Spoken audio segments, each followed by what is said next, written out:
Moderna's Brice Challamel bringing his provocative take, that take being stop measuring AI ROI. Yes, you heard that right. Yes, you are dressed to impress, Brice. I see that now. At Moderna, Brice argues AI is like the internet, so a foundational technology whose value will just compound exponentially over time, and you cannot really measure it. That's one of the things we'll talk about. We'll talk about how traditional metrics miss the point entirely often and could actually limit your ROI potential. Brice's challenge to leaders, I would say, would be to treat AI as a strategic piece of infrastructure, not a line item. So let's hear more on that and more about why that is his take. So welcome, Brice, and Greg's with us on stage to host this conversation again. Thanks, Maxwell. Welcome, Brice.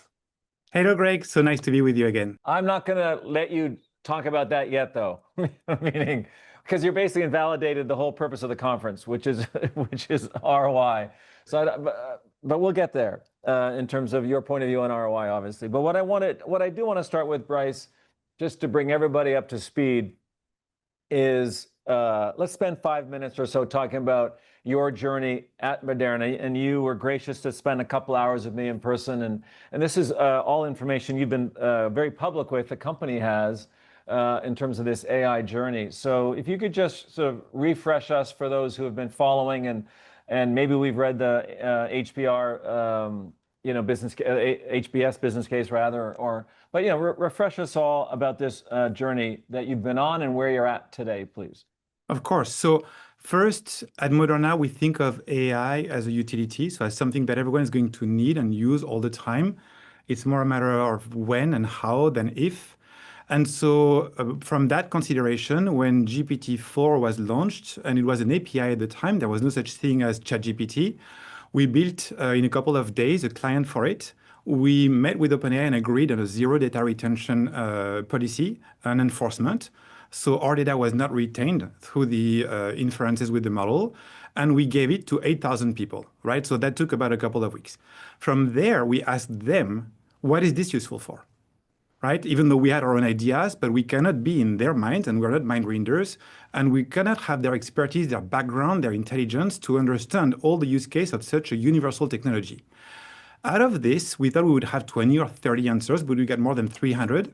And these answers were made on a forum, which we created for the occasion, that is still alive today. It's called Go AI, because we have Go links. You type in your URL go/AI, you get there.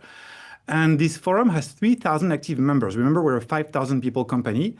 So every week, 3,000 people go there, ask questions, post ideas, share challenges. So this was the birth of the forum. And the winners would be the ones the most upvoted by their peers. Why? Because we expect two things out of them. The first is that they get fantastic ideas on what to do with AI. And the second is that people love them. That's how you define your first cohort of champions. You're good, you're loved, you're my champion.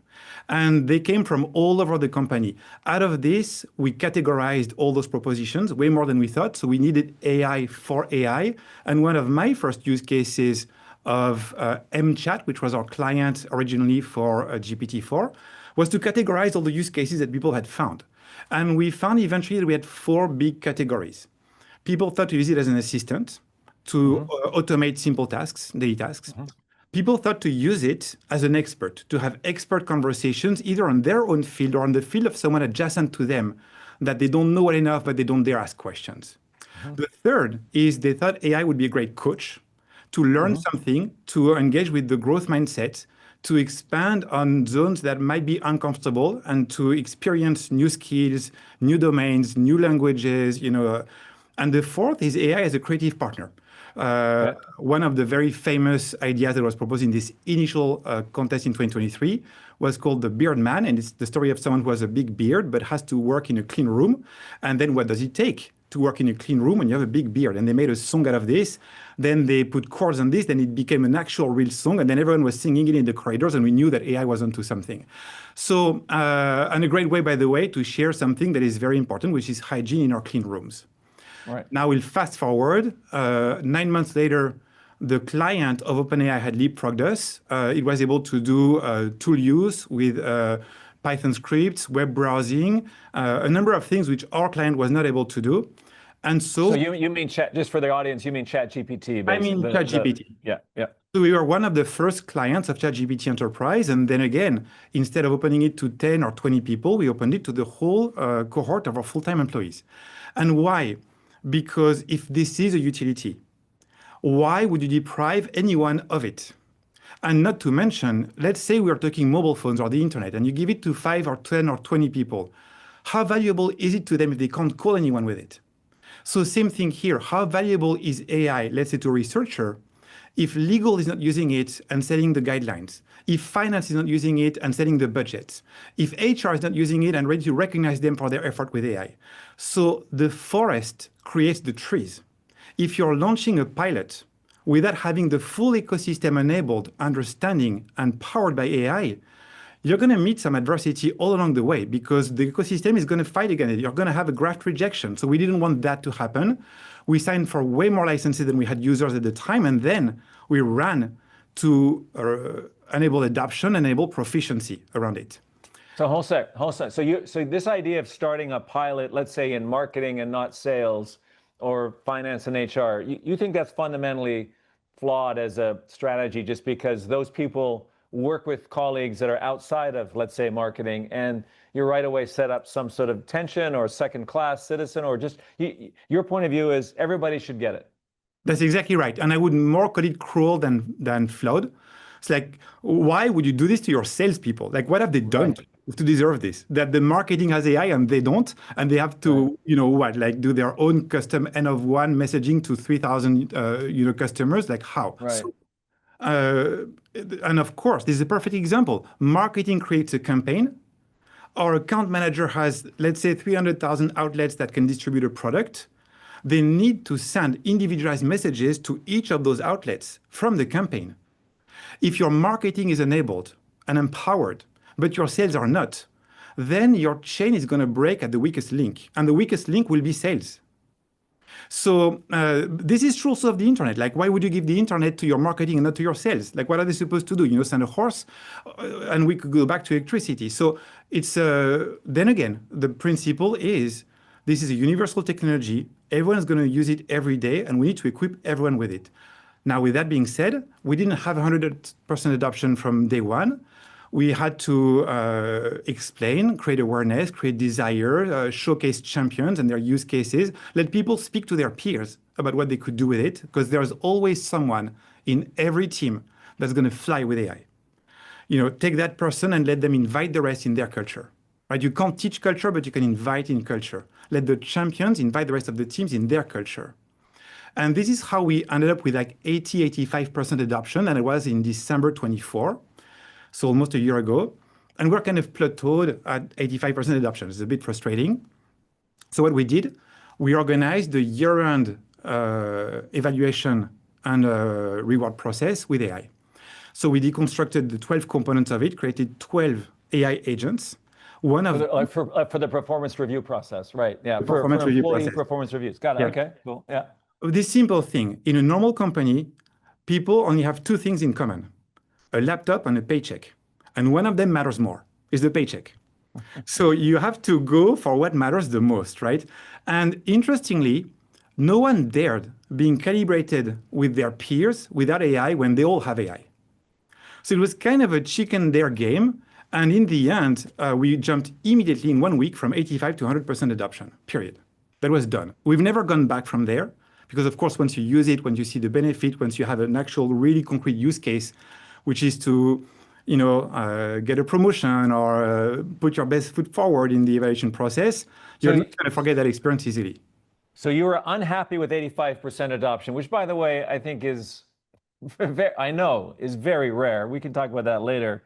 And so now you're at 100. Okay. So 100% of people, 100% of people who have access to a laptop or a mobile phone, because we have people who are in clean rooms, don't have access to digital devices. Sure. So I mean the knowledge workers, right? To be clear. Yeah, no, I get it.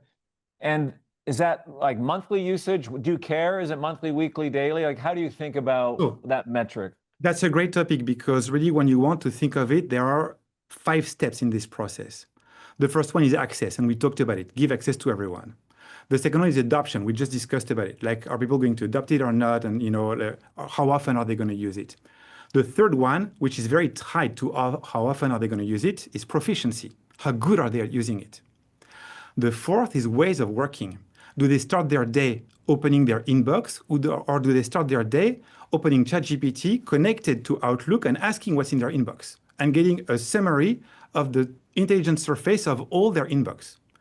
And you can see here, we can talk more about this, but like anyone, and don't laugh, Greg, because I know you don't, but there are people who do. Anyone who still opens their inbox and reads their emails one by one is doing things in a way that I cannot comprehend. It reminds me of those managers who printed the emails and wrote them on paper and pencil and then sent them back to the assistant for her to type them, right? So, like, why would you do this to yourself? Like, we don't live in an age where you can just go through your inbox and be happy with it.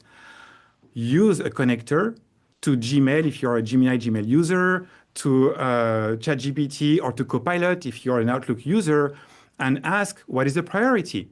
What are the emails I should answer urgently? Can you please draft this for me? Can you do this by tomorrow 7 a.m. so that when I wake up, you have pre-drafted all my answers from all of the emails that landed there during the night, right? So ways of working, right? I'm not going to overdo this, but like this simple example should give you the gist of it. And then organization, because we need to reorganize for AI. AI, for one thing, dilutes silos of expertise. So let's say we have at Moderna clinical trials. Normally, those go to clinical development teams who think about the molecule, but also to technical development, who thinks about industry and how we're going to make the medication. That this is a historical legacy of two different expertise sets. But the truth is, we need to be as fast as possible to go from one step to the next step of our clinical trials. So when the time comes that we have the right platforms to support the people to make faster, better, and safer decisions, we might need to rethink how we divide and orchestrate the work. Will it be by domains of competency, or will it be by domains of decision based on universal competency, right? So there you have it. Access, adoption, proficiency, ways of working, reorganization for AI. This is the journey. Love it. Someone asked in chat what the 5 were, and you just answered. And thank you, Shushma, for putting in chat what those 5 were. I want to spend a little more time on the last one, because for me, Brice, it's the most exciting. I describe it as AI will enable us, and I think about it at the individual level. I think this is also true, as you just described, for teams and then for companies, organizations, that we can jump our capability boundaries. You know, we are bound by capabilities, right? We have a certain set of skills and capabilities, and I love this idea that for us as individuals, as humans, we can jump previous, we've had these constraints or boundaries in terms of our capabilities, and we can jump past them or jump out of them into different roles, into different economic opportunity, hopefully, into new projects and so on. Yeah, and this is such a great statement, Greg, because you remember my 4 examples of personas from the very first prompt contest in 2023, right? If you think of this, they are not all made equal. Some of them offload things and some of them unload things. So the assistant offloads repetitive tasks. We heard Eric talk about 80% reduction in task-based time. Typical kind of thing. We also see that everyone on this call probably seeing too. That offloads. We talked about the expert. To some degree, the expert offloads complexity, right? Helps you do things that you couldn't do before. So you start to unload a little bit, but also offloads long, complicated conversations that maybe you don't even know who to ask questions to, or they don't have the time for you. The coach, maybe it offloads a little bit, but like, let's take this simple example. You take a meeting transcript and you ask, how did I come through in this meeting based on the transcript? Who might have been upset by my remarks? Who might have been insensitive to? Did I cut anyone off when they were speaking? How could I have shown better presence? What is the next and best version of me in a meeting like this? What do you advise for me to do in the next meeting, and how should I show up in the next meeting? There, you're not using the meeting minutes for just the bullet points about tasks and efficiency and so on. You're using it as a source of real-world evidence for growth.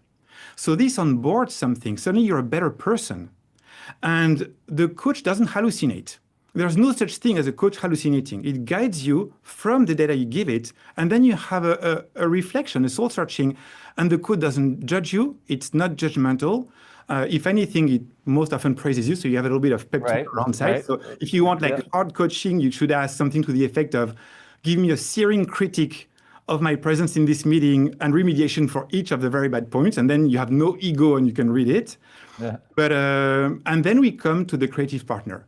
This is a pure onboarding topic, right? Like it's going to onboard you into having 10 ideas instead of one, into thinking of a different marketing campaign than the one you thought because you're discussing with the AI and bouncing off ideas, yes, handing each other and humans in the construct also.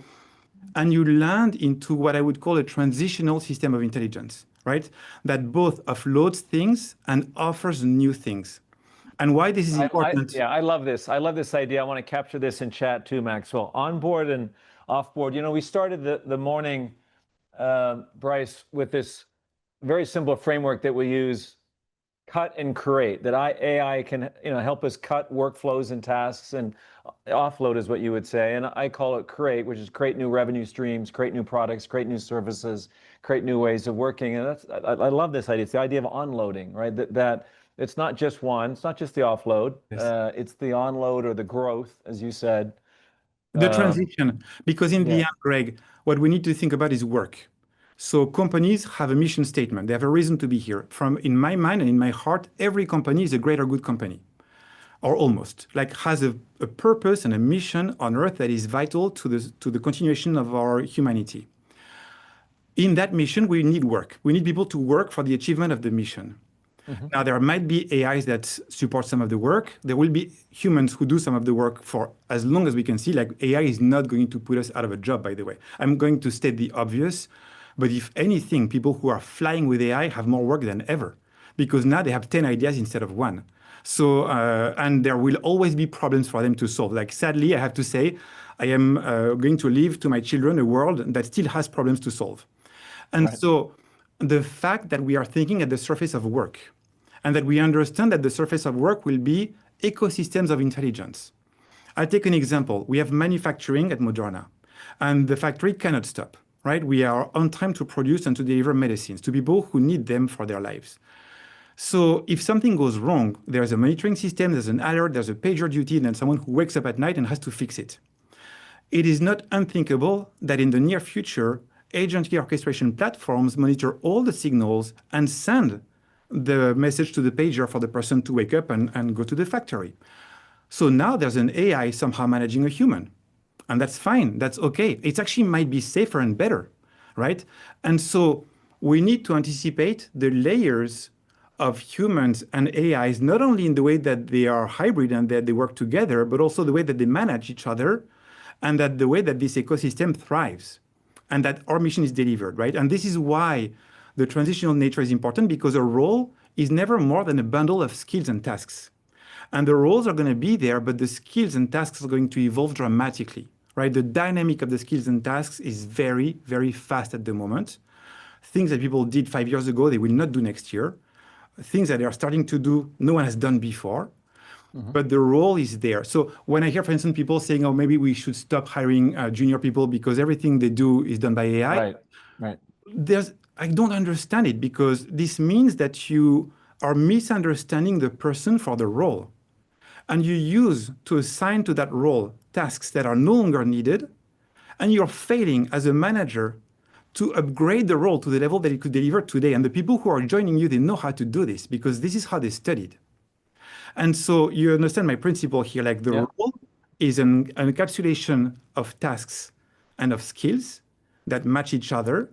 And this encapsulation is going to evolve dramatically. And that's why you want to hire junior people, because they are very, very powerful and skilled at the kind of task that you need them to do. And those are being invented right now.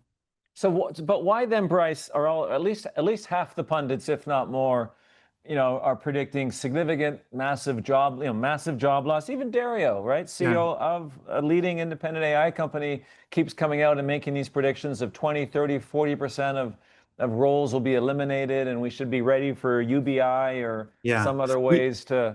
We need to stop asking tech geniuses to give their opinion on the future of society.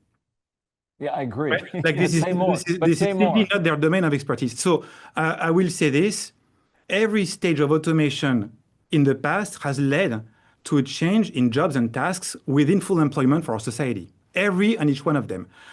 At every stage, there was someone who was a pundit and who said this was the end of the world.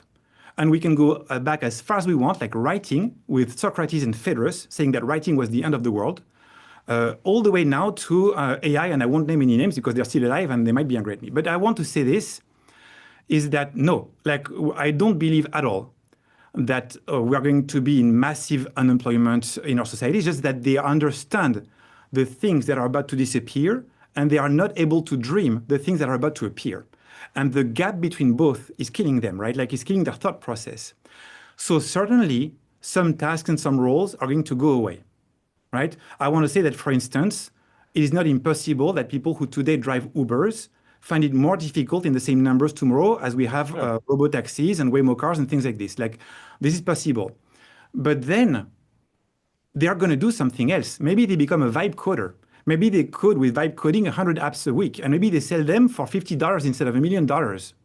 And maybe this is the future of our society. So, and I would have dozens and dozens of those examples, right? We did this workshop with the executive assistants, and they were working with connectors and asking, can we use connectors to reorganize the agenda of our leaders and managers? Sadly, for now, no. But you can use the connectors to get information from the calendars and the emails of your leaders. So one of them asked me, could I do a deep research and deep research all the ways that my leader has prepared with journalists for interviews and the way that these interviews were perceived in the outer world and social media platforms and so on, and do an analysis of what is the best type of journalism preparation for the best outcome. But I had a moment of pause because, like, and I was like, yeah, let's try this, because deep research has web search and it has SharePoint, Outlook, Teams, emails, everything. Within 20 minutes, we were all like marveling at what we were finding. And I witnessed an executive assistant become a campaign manager for their leader. And really the beginning of a chief of staff. Right. And you see what I'm saying, right? Like certainly the role is there, but the skills and tasks there in the span of 20 minutes evolve dramatically. But that person is not out of a job because the leaders, they need campaign managers and they need chiefs of staff, right? And now the elevation, you see the transition, right? Like the elevation of the role is so interesting, by the way, also so rewarding for that person. And she came up with the idea. This is why I keep telling you, you need to ask your people to teach you AI, not the other way around. Because I can't teach this to someone. Like I don't know their role and their why, their mission statement personally, as well as they do, right? So it could only come from her. All right, so now you're telling me that I was wrong. Let me explain. One of our clients asked us to build a workshop, which would be custom for all the EAs in the company, and really the executive EAs. And I said to the team, I don't really want to do that. We're busy. I didn't love the idea. What you're telling me is that's probably what we should do. We should. And I'm just thinking in general for all of us out. I'm not saying you're wrong. I'm saying you're cruel. Why would you deprive? Why would you deprive? I'm stupid and cruel. No. You're very smart, but a little bit cruel. Why would you deprive the executive assistant? No, I didn't want to. No, I'll give it. No, I didn't. I didn't think. Yeah, I just, we're busy, and it seemed like a small group of people. But of course, they're very influential. Let me give love to all the executive assistants out there. For one thing, those who are still on the job have gone through rounds and rounds and rounds of layoffs of their peers who are doing the same job in companies. Most of them have been there for decades. They own a large part of the institutional knowledge of the company because the leaders, they rotate, but the executive assistants, they stay. Right. And they know who you have to see, who you have to listen to. They can tell you straight in your face, by the way, they are undoubted, what is right with you and what is wrong with you, right? Like if you want a solid humility test, you go to an executive assistant and you start a chat for 5 minutes. And I really love them. Like, I love all of them. I wish all of them to keep being their better selves and to keep serving the company and their leaders and the broader community and keeping the institutional knowledge with AI, right? And those are, I think, very pivotal figures in the company. They should never be underestimated. Yeah, I agree. Nor should anyone else, but like if they're here, they matter. I agree. Love it. Oh yeah, we're gonna get to the money shot. Because you said, yeah, I'll come join this conversation, but why are we even talking about ROI and why are we even tracking it? So, but you know my point of view. Most CFOs, you have a CEO at Moderna that did allow for you to deploy a great AI, so a premium AI to everybody pretty much at once, right? And a lot of us don't have that. We don't have CFOs or CEOs that want to spend that money for everybody to have an AI all at once, all at once, or they want to sort of get the cheap AI, the less performant AI. So this is a reality, Brice, for a lot of people. Proving ROI, proving productivity gains, obviously trying to build business cases. So give us the tactical advice, and then let's talk about a little more philosophically as well. Yeah. So first, I want to be start with honesty and de-average the topic, because we shouldn't be talking about ROI the same way when we're talking about adoption of a platform like ChatGPT Enterprise, or when we're talking about like a 6-month project with 80 engineers on organizing orchestration platforms in validated environment for like business critical tasks, right? Like it's two different worlds altogether, right? Yeah. But my point still applies for both. And I'll tell you why for each of them, right? And then we can find everything in the middle of the spectrum. On the first part, the platform, ChatGPT Enterprise, Gemini, Copilot, right? Those are on average, face price, $30 per person per month. Mm-hmm. That is the price of a lunch. So I say to leaders who are listening to us, come on, offer lunch to your people, right? Like it's $30 per person per month. What do you have to lose?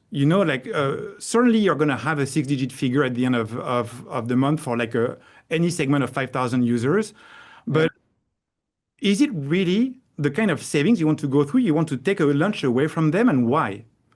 And the fundamental topic here is empower your people with great tools and great technology and let them amaze you with what they do with it. You're going to be amazed. And I will say this, I joined Moderna from Google. Google has just become, last week, a $3 trillion company. So I'm going to argue that this is a company that understands finance and that is not bad at valuation. In my 5 years at Google, I have never, ever heard focus on the ROI. This has never happened to me. I heard time and again, focus on the user, and everything else will follow. It's a mantra of those tech companies. This is how we got out of the world of the Oracles and IBMs and SAPs and into the world of the Facebooks and Amazons and Googles, right? Who focus on the user. Now, your people are users. Your clients are users. Your entire ecosystem is users. Focus on the users and the money will follow. Because of course, I'm not saying sacrifice and forget return on investment. I'm saying believe in this case because the investment is so low and the return is so obvious. Believe in your people and take a leap of faith. Now for the other topic, right? The one about the 6 months of the 80 engineers and the business critical front. So hold a sec. So just for the audience, you mean the other front being building a very bespoke, more complex kind of agent or agentic workflow, whatever. Yeah. Which might cost you money and which you might need to also operate with compute costs because you're going to use APIs and that might run if you have a lot of tasks. You have millions of tasks running through it. It's going to very soon have both a big CapEx and a big OpEx. So like you're going to need to think about this from a financial standpoint. Yep. This should not be a line item of its own. That part of your business does or does not have an expected return on investment as a whole. Like your strategy and your financial strategy should not be dictated by your technology. They should be dictated by how you think you're going to bring value to your users and to your shareholders. And so if we say, for instance, that a priority for Moderna is to accelerate clinical trials, then I'm going to rush at how could I make a platform validated and qualified to accelerate clinical trials, and then how could we launch a project to operate there? But this is not just AI. It needs data, it needs processes, it needs dashboards, it needs ways of working. This is a massive undertaking. And if all of those layers are not in place, your AI at the top of the iceberg, and the 90% rest is people, process, data, and so on. Your AI is going to sit on the shoulder of a giant. And it is part of the resource allocation. So this is not me saying you should not allocate resource in a company. This is me saying you have already made the decision to allocate resource in the company. And don't start saying, oh, by the way, there's internet or there's electricity in there. Maybe you should do like an internet ROI before we go and enable our marketing people to launch a web campaign. No, like no one does this. It is part of the whole of your budget allocation. You should look at the pros and cons. You should understand it in the perspective of the broader project. And then if it makes sense, then you go for it, right? So this is why I don't like the topic of ROI per se, because first, too many people like misunderstand it for efficiency. And we talked about this. It's not just efficiency, it's transitional towards better ways of working, safer, more creative. And secondly, on one side, it's pretty cheap. And so you don't have much to lose. And the other side is so important that you should not take it out of context. Okay, I'm going to push back a little bit, but we're a little short of time, but I want to take the time. So I'll take the flack on my side. Right. But it's now easy to, as you know, back in the day, we would like ban Facebook at the office, and like the internet was like, it's only in the fullness of time, I think everybody's become convinced that it's obviously an indispensable productivity tool. It's the way we work, but it took a while, right? And along the way, we did dumb things like, have bans and you couldn't watch YouTube when you're at the office and so on. So Yeah. aren't you a little bit saying, listen, you just trust everyone else, trust us in the AI world that we're going to get to a place where all this is going to pay for itself? Aren't you a little bit saying, hey, it worked out in the past, kind of what you're saying, it worked out in the past, it's going to work out again. That's basically what you're saying. It's a little bit more than this, because it's also a matter of how much you trust and love your people. And we're always back together with the same topic. I love OKRs, objectives, key results. Why I love them? They avoid micromanagement. We agree together on the objective of your role, and we agree together on how we're going to measure the way that you're meeting those objectives. Now, if you want to spend 3 hours a day watching YouTube, as long as we agreed on the objectives and you're delivering the results, it's fine. Like, why would I micromanage you? I trust you, right? I believe in you. I hired you because I thought you were the best. So now if tomorrow people do a cat GPT that does cat faces that are their pictures because they like it and they want to put it in social network, because that's something that happened at Moderna, and it became actually one of the topics of the Harvard business case that you mentioned. And all the students are like, cat GPT, they're out of their minds at Moderna. But bear in mind, this was a way to propagate the message. It was a symbol of identity. People put it on their social networks to show that they were into AI. And how long does it take? 5, 10, 15 minutes? Why is it so bad if we are aligned on objectives and aligned on the way we're going to measure your success? So we're back to this topic. It's not that, I don't like people having or not having YouTube at work. Is that you cannot come to a world in which you have all those beautiful SaaS collaborative software if everyone doesn't have the internet. So it took the forest to create the tree.